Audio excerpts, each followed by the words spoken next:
Today's reading, O brothers and sisters in Jesus Christ, is taken from M Scott Peck's book, The Road Less Travelled, and it's page 59, subtitle Withholding Truth.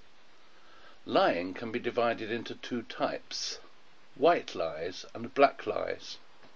A black lie is a statement we make that we know is false. A white lie is a statement we make that is not in itself false, but leaves out a significant part of the truth. The fact that a lie is white does not in itself make it any less of a lie, or any more excusable. White lies may be every bit as destructive as black ones. A government that withholds essential information from its people by censorship is no more democratic than one that speaks falsely. The patient who neglected to mention that she had overdrawn the family bank account was impeding her growth in therapy no less than if she had lied directly.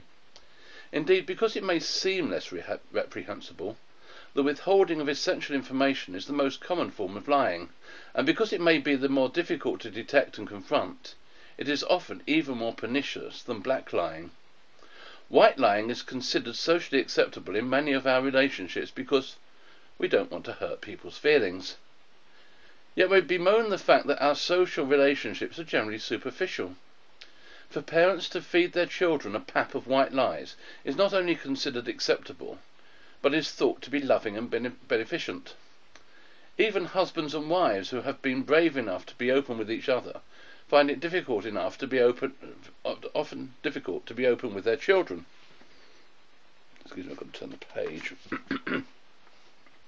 They do not tell their children that they smoke marijuana, or that they fought with each other the night before concerning their relationship, or that they resent the grandparents for their manipulativeness, or that the doctor has told one or both of them they have psychosomatic disorders, or that they are making a risky financial investment, or even how much money they have in the bank.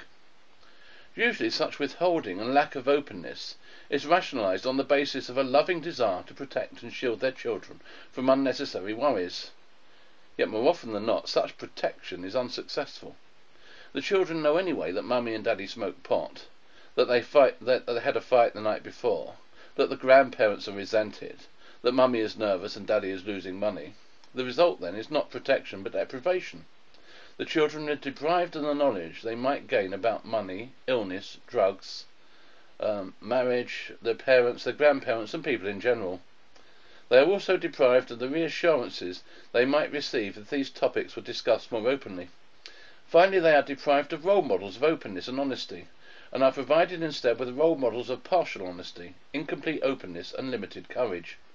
For some parents, the desire to protect their children is motivated by genuine, albeit misguided love. For others, however, the loving desire to protect their children serves more as a cover-up and rationalization of a desire to avoid being challenged by their children and a desire to maintain their authority over them. Such parents are in effect saying, "Look kids, you will go on being children with childish concerns and leave the adult concerns up to us. See us as strong and loving caretakers. Such an image is good for both of us, so don't challenge it. It allows us to feel strong and you to feel safe, and it will be easier for all of us if we don't look into things too deeply." Nonetheless, a real conflict may arise when the desire for total honesty is opposed by the needs of some people for certain kinds of protection. For instance, even parents with excellent marriages may occasionally consider divorce as one of their possible options.